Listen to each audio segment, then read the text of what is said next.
Hi, everyone. Welcome to another episode of Everything C-Place. My name is Mike Renick. I am your host for this video. Great news. We're going to talk about Hotwire. I'll be right back.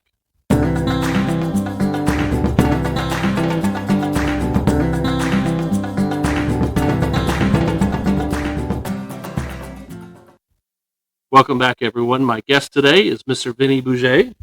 Vinnie is not only the project manager leading the charge for Hotwire, he is now the chairman of the technology committee.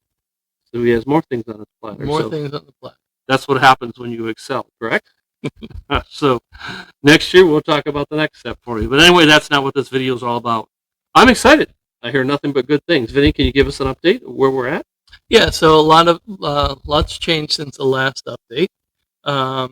So from a pre-wiring perspective, which is what Hotwire calls getting the fiber to the unit, all of our units have been wired with fiber. That's not activated fiber yet, but it's fiber from the unit into the communications room in the building.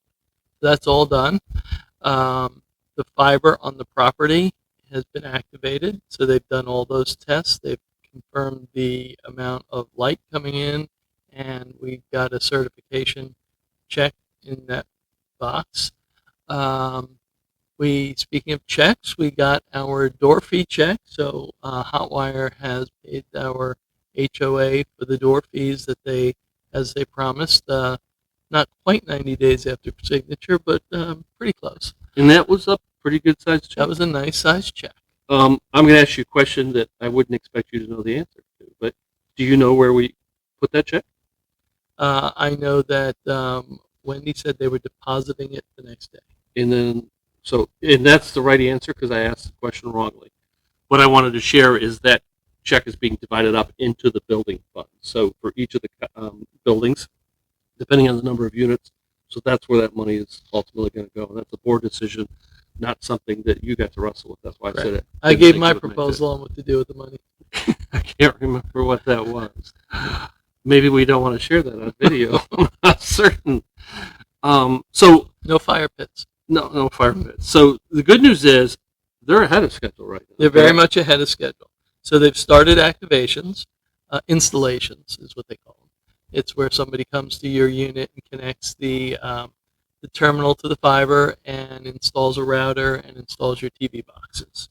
So that has begun in earnest this week. It started actually kind of a trial period last week, and they are scheduling those going forward. That's done. They are still working on the common areas, the clubhouse, the pools. They're getting the cable, the fiber to those areas and getting the routers in place so that we will have Hotwire provided Wi-Fi throughout the property. So good news, we're ahead of schedule. Every condo has fiber going to it. Correct. Some folks actually have Hotwire turned on. And by the way, Hotwire, we have Comcast. We have to pay the bill until the end of October.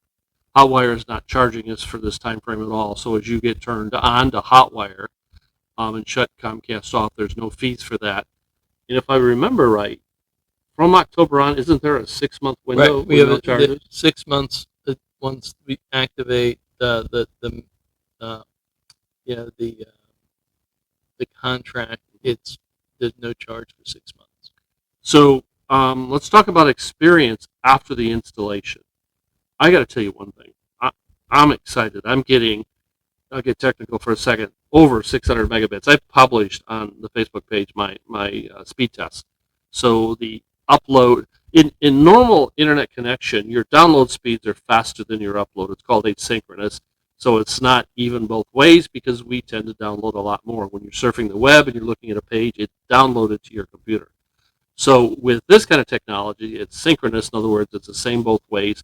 I'm well over the 600 benchmark. Do they promise us 500 or 600? They promised us 500. So I'm way over the benchmark on those. I'm really excited about that. And, I've had no problems with streaming, any of that kind of stuff. I found my local channels that I like to watch. I had eliminated Comcast some time back, so I was using YouTube TV. I've shut that off. My $117 a month internet connection Wi-Fi through Comcast is gone. So I've taken all that stuff back and sent it back. So my experience of using the services, it's been exceptional. you're turned on also for Hotwire. What's your experience for the as a user perspective? So as a user, I'm getting the base package, the video channels that are in the base, as well as the 500. With Comcast, I was paying for 1.2 gigabytes, so my monthly fees were just a couple of clicks higher than yours, and um, I was generally getting somewhere between 550 and 650 down, so about half of what I was paying for. So I'm still getting the same amount down as part of the included base package. So all good news on my side. I understand that after folks are turned on, they've gone live. Hotwire is calling everyone and scheduling an extended one-on-one session to show them how everything works. Correct. And I'll be really honest, I got that phone call and I didn't return it.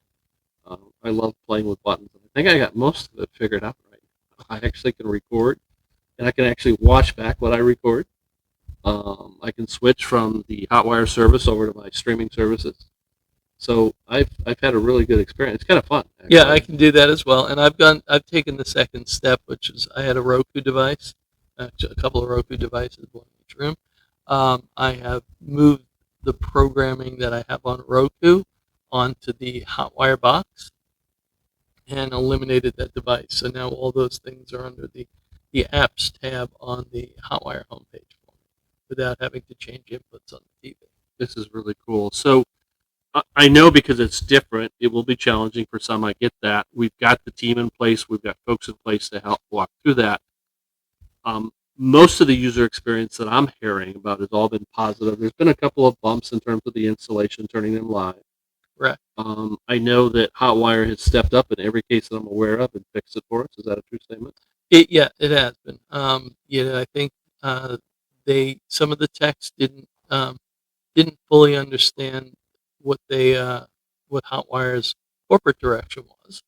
So while they're technically capable of performing tests, they didn't know where to draw the line. They have been given that message now, and I've heard a couple of things.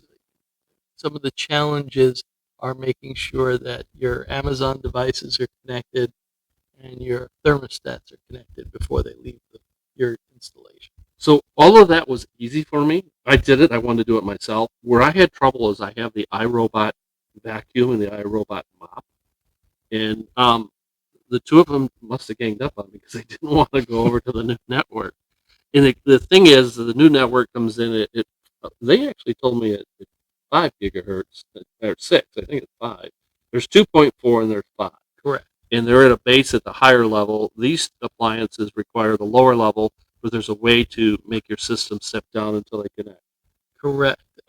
They forgot to tell my robots that they were supposed to connect, but they did. We got it taken care of. Yeah, I haven't. So I have cameras with the same issue, and there's a way that I understand it when you turn the router on that it only talks in 2.4 gigahertz first.